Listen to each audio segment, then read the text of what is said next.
Hey there, all of my Virgo people out there, Sun, Moon, and Rising. It's time to have a look and see just what's going on when it comes to your weekly astrological and tarot card forecasts for the week starting August 25th, 2024.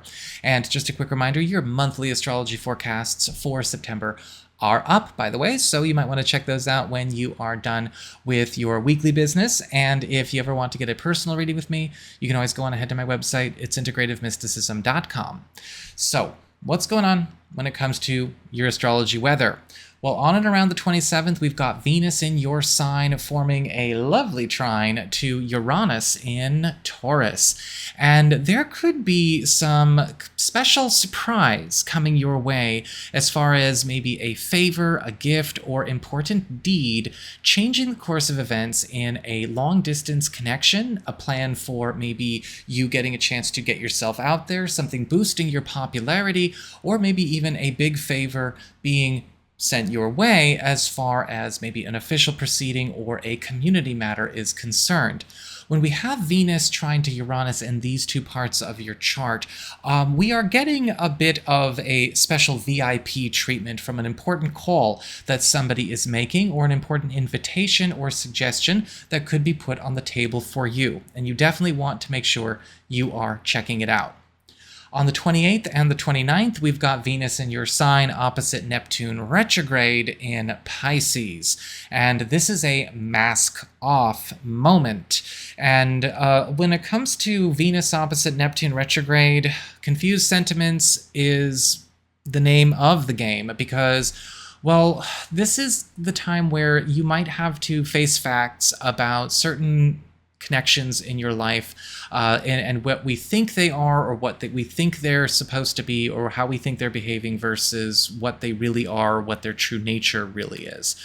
Venus opposite Neptune retrograde can put us in a position where we have to kind of revise maybe an impression that we might have about somebody that we consider somewhat important in our life. Neptune retrograde is in your 7th house, so this could be a close personal one-on-one connection of any kind, or this could even be a close personal relationship with a professional matter or maybe a business partner or something like that, or yes, even a romantic relationship.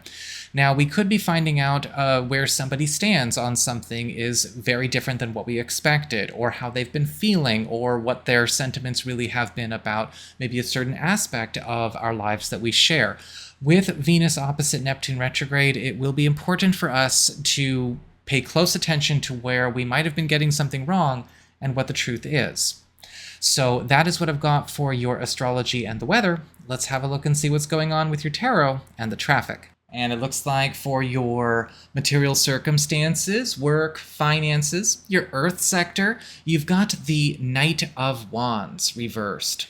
This week, there could be some headaches coming up from some disorganized people or some chaotic behavior going on in people that could lead to some news about things not going forward as planned because of either people flaking out of their responsibilities, not giving good directions, or perhaps too much busyness, too much hecticness, and not enough steady, grounded decision-making.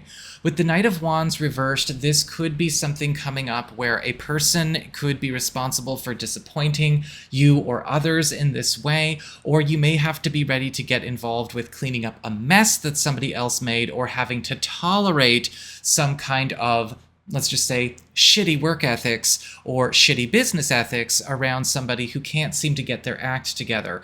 Either way, with the Knight of Wands reversed, we're all going to be needing to take a bit of Advil, but make sure that we also understand that the show must go on, and it's not going to hurt our finances in any way, but it could make us lose some love for certain professional or financial contacts. For your community, friends, relatives, other people in your life, your air sector, you've got the Three of Swords upright. And so the Three of Swords is the card of betrayal. It's the card of heartache, heartbreaking decisions, hurt feelings, and conflict. And there could be something coming up this week between you and a friend or a family member or maybe a contact that it's very clear that this person is going beyond what is called for in maybe a certain conflict or issue that they have with you or somebody that you care about. Now, because this is in the community sector, this may or may not actually be something that involves you. Sometimes this card can show up where we are just hearing about it, you know, a breakup, a fight in the family, a divorce in the family, friends falling out or whatever. Or this could be a conflict between you and a friend where feelings are definitely aiming to get hurt. Somebody is trying to hurt somebody else. Either way, be ready. This could be a situation where whoever is responsible, whoever's acting out, whoever is blowing their top, might need to go. For your challenge this week with fire, you've got the Ace of Cups upright. The Ace of Cups is actually a good card. This is the card of new love, new relationships, stronger friendships, and even gifts. This is the new beginning or a new story or a new level of connection being attained. When this card shows up as a challenge, this can sometimes show up where we need to be ready to be emotionally available to things that are good for us that we might not necessarily feel emotionally available to. It might not always have to do with people. Sometimes we're just not emotionally available for a new career step to take, or emotionally available for a new friendship or a new activity or a new adventure or a trip. And the Ace of Cups upright as a challenge is saying, screw how emotionally available you are sometimes. Do you want to live your life, or do you want to be one of those people that just waste their time processing their emotions all the time? The Ace of Cups is indicating, saying, let good shit happen to you. It's your challenge. For your relationships with love, romance, and partnerships, your water sector, you've got the Ten of Wands upright.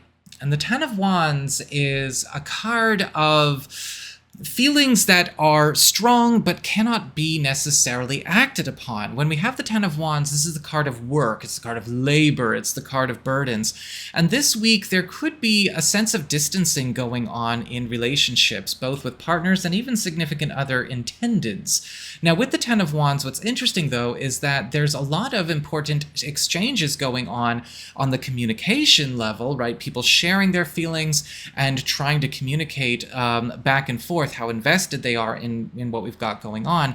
But work or obligations or busyness seems to be kind of cramping the style of your love life this week. And the Ten of Wands is indicating you could be making serious headway, with maybe a relationship goal or a plan, or maybe even a certain person or something you're trying to do with a partner in the non-physical sense. But when it comes to being able to act or do those things, something is getting in the way as far as obligations you both have to the rest of your life. With the Ten of Wands, it's okay. Things are about to calm down. Treat this more like making room for whatever developments are getting ready to come forward. For your spiritual theme or the advice of this week, what the week's all about, what you want to keep in mind to get through the week and come out on top, you've got the Eight of Swords upright. The Ace of Swords is a warning card when it's upright. This is the card of inertia, paralysis, and stagnation. And this card is basically saying, be careful about holding on to the wrong things, sticking to the wrong guns, or trying to maybe empower yourself or others to stay in a stagnant way or anything like that. With the Eight of Swords upright, this is the card of gridlock. If we want to get out of gridlock, we need to be able to move. We need to be able to get ourselves to explore other options, other paths, other sources of stimulation and whatnot. And this week, you might need to be ready to break yourself out of a lot of situations that have become attached or bound to you in order to do that. So look out for them. So that is what I've got for you all. I hope you found this helpful. If you did, don't forget my name is Nico, Son of Selene, and should you ever want to get a session with me, you can go on ahead to my website. It's integrativemysticism.com.